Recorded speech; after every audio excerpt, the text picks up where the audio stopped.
नमस्कार, जी बिजनेस में आप सभी का स्वागत है। मैं हूं पीयूष श्रीवास्तव। जी बिजनेस की इस खास पेशकश जी बिजनेस इन्वेस्टिगेट्स में आज हम जांच पड़ताल कर रहे हैं एक ऐसे डेटाबेस का जो कि आपको हिलाकर रख देगा। अक्सर आपको home loan, personal loan, share broking या तमाम इस तरीके के प्रोडक्ट्स की बिक्री के लिए प्रमोशनल मैसेजेस या कभी कभार फोन कॉल भी आते होंगे। आपको हमेशा यह हैरानी भी होती होगी कि आखिर आपका नाम और नंबर भला किसी को कैसे मिल जाता है। जी बिजनेस ने इसकी जब इन्वेस्टिगेशन की तो पता चला कि इस तरीके की गोपनीय जानकारियां खुलेआम बाजार में बिक रही हैं, और वो भी कौड़ियों के दाम।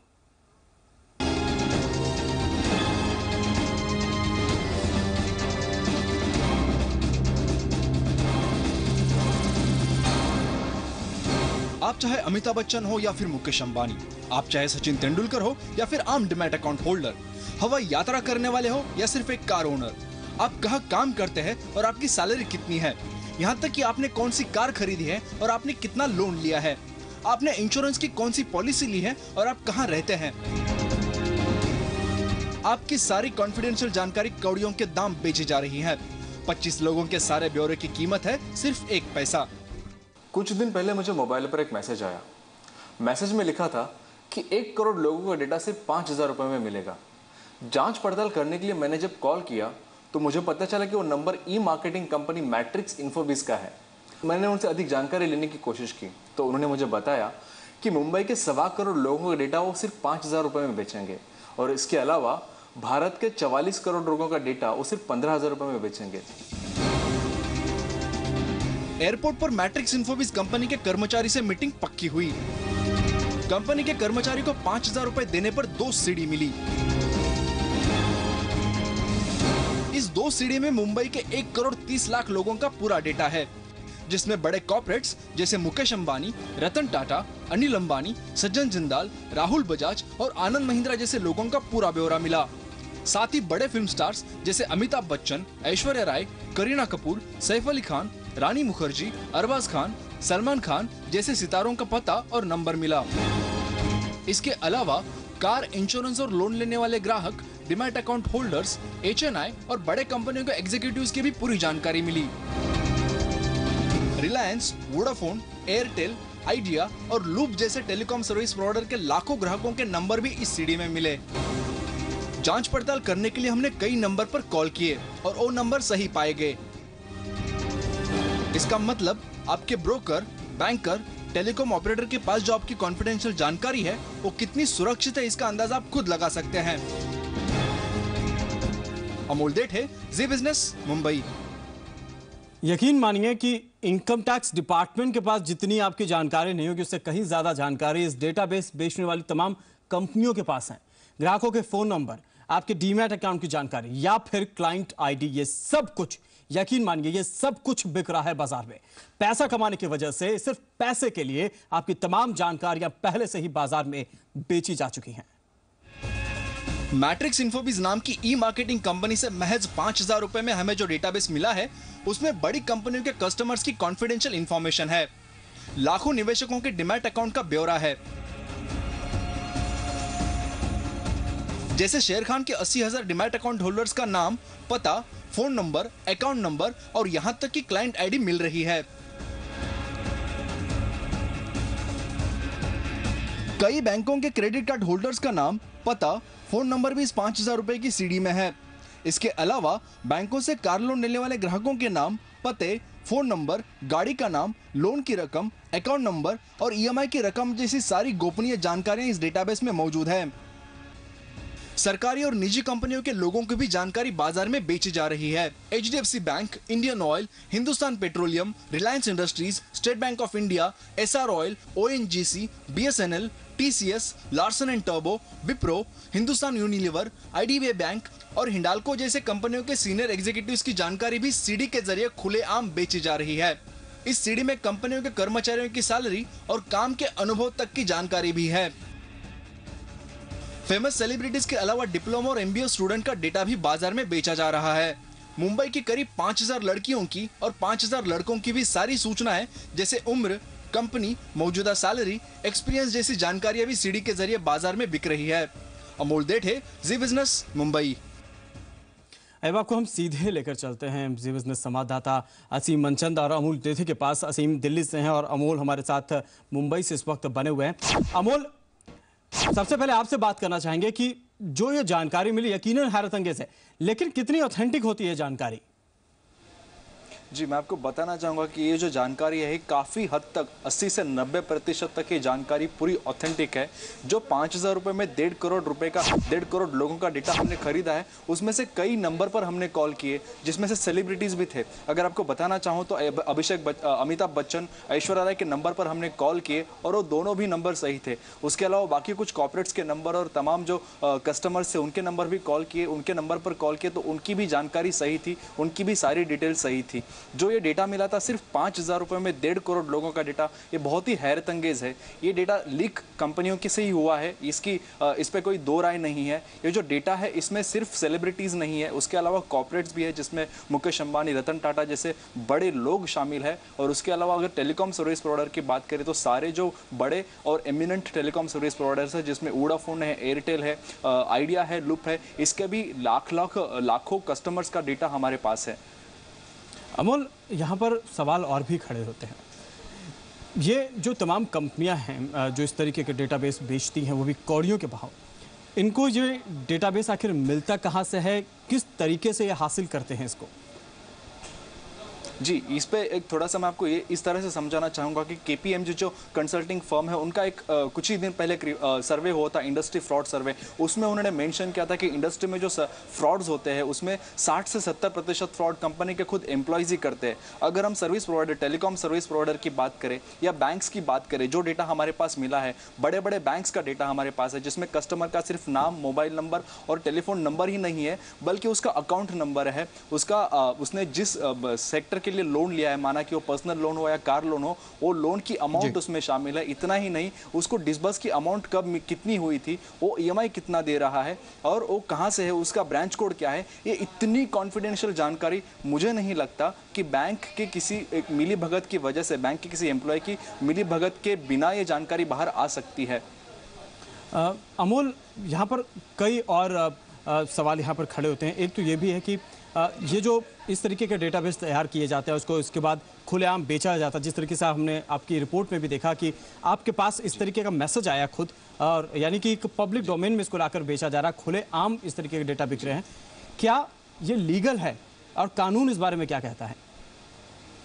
जी, ये बिल्कुल भी लीगल नहीं है। एक मैसेज आया था, ऐसे मैसेज हम सबको आते हैं। कई बार आजकल ऐसे मैसेज आना शुरू हो गया है कि आप 3,000 रुपये में 1 लाख लोगों को बल्क मैसेजेस भेज सकते हैं। ऐसा एक मैसेज मुझे आया था और जब मैंने इंक्वायरी की तो उन्होंने मुझे बताया कि वो डेटाबेस भी बेचते हैं जिसके लिए उनको 5,000 रुपये देने पड़ेंगे। अब प्रॉब्लम ये होता है कि बहुत बार कंपनियों को पता भी होता है कि उनकी कंपनियों से डेटा लीक होता है, लेकिन कंपनी अपने एम्प्लॉय के खिलाफ बिकॉज ऑफ द रेपुटेशन कोई लीगल एक्शन नहीं लेती है। लेकिन ये आइडेंटिटी क्राइसिस का भी मामला माना जा सकता है। इसमें किसी की पर्सनल जानकारी का मिसयूज होने का भी मामला दर्ज किया जा सकता है, जिसके ऊपर काफ़ी लीगल एक्शन किया जा सकता है। लेकिन इसमें लीगल एक्शन तभी लिया जाएगा यदि कोई कस्टमर किसी कंपनी के खिलाफ उसकी इंफॉर्मेशन लीक होने के वजह से अगर कोई कंप्लेंट दर्ज करता है। यकीनन अमोल, ये इलीगल तो है ही। जब इस पूरी खबर पर हमने ट्राई चेयरमैन से बात की तो उन्होंने हमें भरोसा भी दिलाया कि अगर ऑपरेटर्स डेटा बेचते हैं तो ट्राई उनके खिलाफ कड़ी कार्रवाई करेगा, बशर्ते कि उन्हें इस मामले में सबूत मिले। उसके बाद ऑपरेटर्स पर कार्रवाई ज़रूर की जाएगी। अगर कोई ऑपरेटर ऐसा कर रहा है तो वो गलत है, वो तो इंडियन टेलीग्राफ एक्ट के खिलाफ भी है, तो वो तो नहीं करनी चाहिए। पर अगर कोई हमारे पास एविडेंस मिल जाता है कि ये कर रहे हैं या कंप्लेंट मिल जाता है तो हम जांच करेंगे और उसके बाद में कार्रवाई करेंगे। फिल्मी सितारे जो कि दुनिया से अपनी निजी जिंदगी को बिल्कुल अलग रखना चाहते हैं, उनके लिए प्राइवेसी ही सब कुछ होती है, उनकी प्राइवेसी कैसे ब्रीच की जाती है ये भी हम आपको बताएंगे हमारे इस खास इन्वेस्टिगेशन में, लेकिन एक छोटे से ब्रेक के बाद।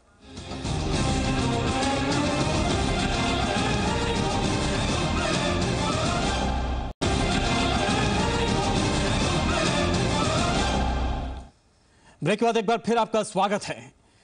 सिर्फ आम आदमी ही नहीं बल्कि फिल्मी सितारों और सेलिब्रिटीज की अगर बात करें तो उनको सबसे बड़ी चिंता होती है उनकी प्राइवेसी को लेकर, लेकिन बाजार में उनकी प्राइवेसी दरअसल इस वक्त कौड़ियों के भाव बिक रही है।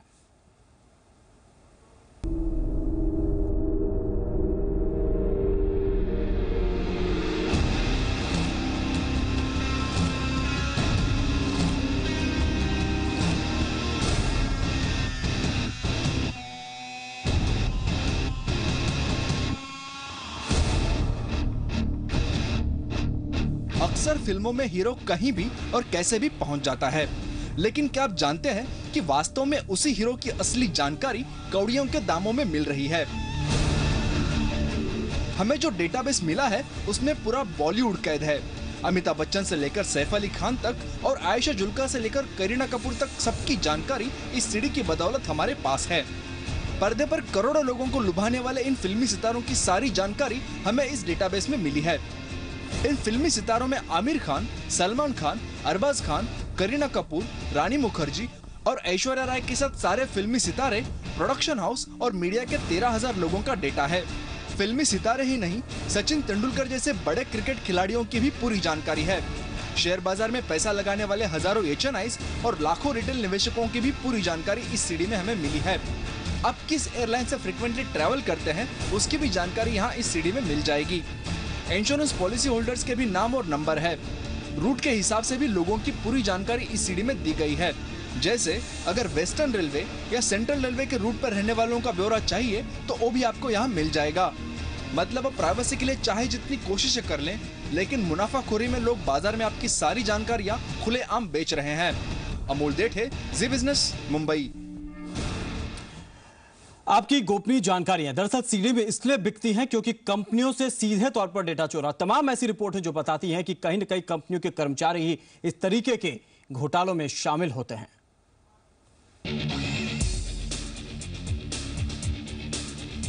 सरकारी कंपनियां हो या निजी, फ्रॉड की घटनाएं आम हैं। फाइनेंशियल ऑडिटिंग और कंसल्टेंसी फर्म केपीएमजी के बीते साल किए गए सर्वे के मुताबिक कंपनियों से डेटा चोरी के 60% मामलों में कंपनियों के छोटे स्तर के कर्मचारी शामिल होते हैं, जबकि 40% डेटा चोरी की घटनाओं के पीछे एजेंट्स या फिर कंपनी के बाहर के लोगों का हाथ होता है। मतलब हमारी आपकी जो गोपनीय जानकारियां हैं उसे बाजार में बेचने के पीछे कंपनियों के कर्मचारियों का हाथ हो सकता है। When you keep rotating employees, the risk of data leakage goes down, because when employees get used to a specific process or a control, they understand how to bypass those controls. हालांकि data चोरी की घटनाओं को रोकने के लिए अभी भी कंपनियों की खास तैयारी नहीं है। बहुत बार कंपनियां ऐसे अपराधों को गंभीर अपराध नहीं मानती। यही वजह है कि डेटा चोरी के ज्यादातर मामलों में पुलिस में शिकायत या फिर कानूनी कार्रवाई का रास्ता भी कंपनियां नहीं अपनाती है। जबकि विकसित देशों में डेटा चोरी को लेकर कंपनियां और कानून दोनों ही सख्ती बरतते हैं। केपीएमजी की राय में इकोनॉमी की तरक्की के साथ साथ भारतीय कंपनियों में भी ऐसी घटनाओं को लेकर सजगता बढ़ेगी, लेकिन फिलहाल वो इसे खास अहमियत नहीं देती है। इसी का असर है कि हमारी आपकी तमाम गोपनीय जानकारियां खुले आम बाजार में मिल रही हैं। अमोल देठे, जी बिजनेस, मुंबई। अनचाही कॉल्स पर तो ट्राई ने कानून सख्त बना दिए हैं, लेकिन ट्राई और दूरसंचार विभाग के बीच तालमेल नहीं होने का ही यह नतीजा है कि नियम अब तक लागू नहीं हो पा रहे हैं और इन नियमों के इस साल के अंत से पहले लागू होने की उम्मीद भी नहीं है। बेहद सस्ते में खरीदे गए डेटा के साथ टेली मार्केटिंग कंपनियां ग्राहकों को वक्त बेवक्त परेशान करती रहती हैं। अनचाही कॉल्स पर रोक अब तक नहीं लग पाई है। ट्राई ने इसे जनवरी से लागू करने की योजना बनाई थी, लेकिन दूरसंचार विभाग के लचर रवैये और ऑपरेटर्स के विरोध के चलते ट्राई इसे लागू करने की डेडलाइन 4 बार बढ़ा चुका है। अब आलम यह है कि ट्राई इसे लागू करने की नई डेडलाइन भी तय नहीं कर पा रहा।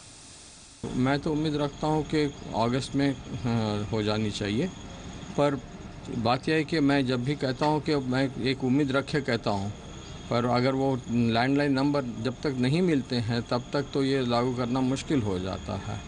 तो इसीलिए मैं अभी ये उम्मीद रखे कि मंथ एंड तक वो नंबर सीरीज मिल जाएगा। ट्राई ने अनचाही कॉल्स पर रोक लगाने के लिए टेली मार्केटर्स के नंबर 140 से शुरू करने की सिफारिश की थी। इसके लिए दूरसंचार विभाग से टेली मार्केटर्स को ये सीरीज जारी करने को कहा गया था। 6 महीने बीत गए, अभी तक कोई हल नहीं निकल सका है। दूरसंचार विभाग के अधिकारियों की माने तो लैंडलाइन फोन को 10 डिजिट वाले नंबर देने के लिए एक्सचेंजेस को अपग्रेड करना पड़ेगा और इसमें लंबा वक्त लगेगा। The DOT obviously hasn't given any particular specification in terms of time frame. They said that it's too preliminary to even determine for BSNL. But this we can clearly and comfortably say that by the time BSNL is ready, we definitely from the mobile. अनचाही call से operators की मोटी कमाई भी होती है। जानकारों की माने तो साल भर में 16,000 करोड़ अनचाहे एसएमएस भेजे जाते हैं और इन अनचाहे एसएमएस का सालाना कारोबार 350 करोड़ का है। जाहिर है अपनी कमाई बंद होने के डर से ऑपरेटर्स इसे लागू नहीं होने देना चाहते। अनचाही कॉल्स पर रोक को 1 जनवरी से लागू होना था, लेकिन 6 महीने बीत जाने के बावजूद भी इसका अता पता नहीं है और दूरसंचार विभाग के अधिकारियों की माने तो इसके साल के अंत से पहले लागू होने की उम्मीद भी नहीं है। असीम मनचंदा, जी बिजनेस, दिल्ली। ये जो पूरा हमने आपको ये वाकया दिखाया किस तरीके से डेटा चोरी होते हैं, इसकी सेलर ऑपरेटर एसोसिएशन ने भी निंदा की है, लेकिन उन्होंने साफ तौर पर इस बात को कहा है कि कोई भी सीओआई का मेंबर ऐसी हरकत नहीं कर सकता है।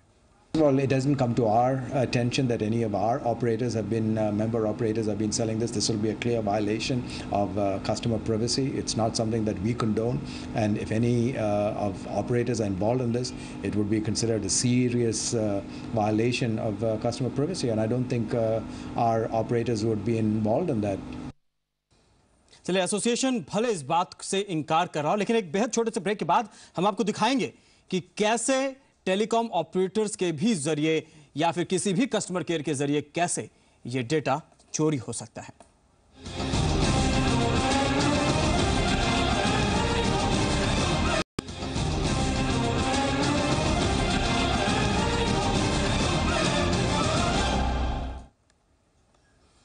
उपभोक्ताओं के नंबर आसानी से उपलब्ध कराने के पीछे टेलीकॉम ऑपरेटर्स का हाथ शायद हो सकता है। जानकार मानते हैं कि आसानी से कुछ पैसे देकर किसी भी कस्टमर केयर सेंटर से यह डेटा हासिल किए जा सकते हैं। ग्राहकों के नाम, पते, मोबाइल नंबर का डेटा लीक करने के पीछे टेलीकॉम कंपनियां भी शामिल हैं। सूत्रों की माने तो डेटा लीक करने के पीछे ऑपरेटर्स के कस्टमर केयर सेंटर की अहम भूमिका होती है। महज चंद रुपए देकर कोई भी टेलीमार्केटिंग कंपनी आसानी से ग्राहकों का डेटा हासिल कर सकती है। हालांकि ऑपरेटर्स के मुताबिक टेलीमार्केटिंग कंपनियों के लिए डेटा इकट्ठा करने का जरिया कुछ और भी हो सकता है। If I start with a number, 98887111, right? I can just go and keep on numbering, and these are automated dialers. So, I can just start dialing. So why do I need numbers from anybody? Operators का मानना है कि telecom कंपनियों का कारोबार अरबों रुपए का है और महज चंद रुपयों के लिए टेलीकॉम कंपनियां ग्राहकों के डेटा लीक नहीं करती। ऑपरेटर है, बहुत बड़ी कंपनी है, जैसे टाटाज है, रिलायंस है, भारती है, वोडाफोन, ये बहुत ऊंची कंपनी है और इनका बिजनेस ठीक चल रहा है। तो मैं नहीं समझता कि ऐसा हरकत करती है ये कंपनी के जो उसको बेचते हैं। कंपनियां भले ही सीधे टेलीमार्केटिंग कंपनियों को डेटा नहीं दे, लेकिन हकीकत यही है कि कंपनियों का डेटा पर कंट्रोल नहीं है और ये डेटा लीक की वजह भी है। असीम मनचंदा, जी बिजनेस, दिल्ली। असीम मनचंदा इस वक्त हमारे साथ बने हुए हैं। असीम, जब आपने ये पूरी तहकीकात की तो क्या आपने पाया कि ऑपरेटर्स पर इस डेटा ट्रेडिंग के लिए उनके ऊपर कितनी इसकी जिम्मेदारी डाली जा सकती है और किस हद तक वो जिम्मेदार हैं? देखिए, हमने कई ऑपरेटर्स की जांच की और ये पाया कि ऑपरेटर जो है वो सीधे डाटा की जो है वो लीक नहीं कर रहे हैं, लेकिन ऑपरेटर्स ने कई अपने एजेंसीज को काम आउटसोर्स कर रखा है, वो जो है डाटा सारा लीक कर देती हैं। क्योंकि जिस तरह से फॉर्म कलेक्शन का काम है, कस्टमर के आवेदन फॉर्म, उसको कलेक्ट करने का काम किसी और एजेंसी को आउटसोर्स किया हुआ है। जो कंपनी है फॉर्म डाटा रखना होता है, कंपनी को फॉर्म स्कैन करके वो किसी और एजेंसी को जो है आउटसोर्स किया हुआ है। तो ये डाटा जो है कंपनी के पास जब तक पहुँचता है तब तक वो कई हाथों में जो है जा चुका होता है। टेलीमार्केटिंग कंपनियाँ बस इसी लूप होल को जो है एक्सप्लॉइट करती हैं और यहाँ से जो है वो डाटा जो है वो कस्टमर का वो निकाल लेती हैं और सीधे जो ऑपरेटर्स का इस डाटा के ऊपर कोई भी कंट्रोल नहीं है। ऑपरेटर्स जो है अपना काम सारा आउटसोर्स करके रखते हैं, इस वजह से जो डाटा है जो कोई टेलीमार्केटिंग कंपनियों के बाद सीधे पहुंच जाता है और ये काफ़ी जो आउटसोर्सिंग जिस भी एजेंसी को किया है वो काफ़ी सस्ते में जो है टेलीमार्केटिंग कंपनियों को डाटा बेच देती हैं। तो कहीं ना कहीं ऑपरेटर ही इसके लिए जिम्मेदार है। अगर ऑपरेटर जो है अपना डाटा पर जो लूप होल है उसको प्लग इन करें तो डाटा जो है उसकी चोरी, उसकी शेयरिंग, उसकी ट्रेडिंग, वो सब जो है वो रुक सकती है। बहुत बहुत शुक्रिया असीम। हम यकीनन इसके पीछे जो सबसे बड़ी वजह यह है कि अब तक इस देश में इस तरीके की चोरी को रोकने के लिए कोई सख्त कानून नहीं है और यही वजह है कि देश में डेटाबेस की खरीद फरोख्त धड़ल्ले से चल रही है। देश में डेटा प्रोटेक्शन के लिए पुख्ता कानून है ही नहीं। सुप्रीम कोर्ट के सख्त आदेश के बावजूद अनचाही कॉल्स पर रोक नहीं लग पा रही है। डेटा प्रोटेक्शन पर ग्राहकों के हित में ट्राई ने भी कुछ खास नहीं किया है। दरअसल देश में डेटा प्रोटेक्शन को लेकर कोई पुख्ता कानून नहीं है, इसलिए डेटा की खरीद फरोख्त आसानी से हो रही है। कानून के अभाव में टेलीमार्केटिंग कंपनियां खुलेआम इस निर्देश का उल्लंघन कर रही हैं। हमारे पास अभी कोई एक ऐसा कोडिफाइड लॉ नहीं है जहां पर हम स्पेसिफिकली वायलेशन ऑफ डेटा के लिए किसी एजेंसी को अप्रोच कर सकें और वो एजेंसी इतनी डेडिकेटेड हो और कॉम्पिटेंट हो कि इमीडिएटली उस पर इन्वेस्टिगेट करे और जो भी कल्प्रिट है उसको ब्रॉट टू द जस्टिस। हालांकि साइबर क्राइम एक्ट में अगर किसी व्यक्ति के कंप्यूटर से डेटा चोरी होती है तो हैकर्स को 3 साल की सजा और 5 करोड़ रुपए जुर्माने का प्रावधान है। लेकिन डेटा की खरीद बिक्री के कानून पर यह कानून लागू नहीं होता है। को अपनी निजता के अधिकार की अपेक्षा है, एक्सपेक्टेशन है, तब उसे भी एक दंडनीय अपराध घोषित किया गया है। 3 साल की सजा है, 5 लाख रुपए जुर्माना है। तो कुछ थोड़े बहुत प्रोविजन जरूर है, लेकिन अगर आप एक डेडिकेटेड डेटा प्रोटेक्शन लॉ की बात कर रहे हैं तो वो भारतवर्ष में मौजूद नहीं है। जानकारों की माने तो विदेशों में डेटा प्रोटेक्शन को लेकर कानून बनने में 12 से 15 साल का वक्त लगा। भारत में अगर इसकी शुरुआत अभी से हो जाती है तो जल्द ही ग्राहक चैन की सांस ले सकते हैं। असीम मनचंदा, जी बिजनेस, दिल्ली। और असीम मनचंदा और अमोल डेठे कि ये स्पेशल इन्वेस्टिगेटिव रिपोर्ट्स अभी आपने देखी किस तरीके से देश में डेटा चोरी होता है, हमारी और आपकी जितनी भी पर्सनल जानकारियां हैं वो किस तरीके से टेलीमार्केटिंग कंपनियों के हाथों जाती हैं। और इस खास पेशकश में आज के लिए फिलहाल इतना ही। अमोल और असीम, आप दोनों का बहुत बहुत शुक्रिया। लेकिन जी बिजनेस पर खबरों का सफर लगातार जारी है। नमस्कार।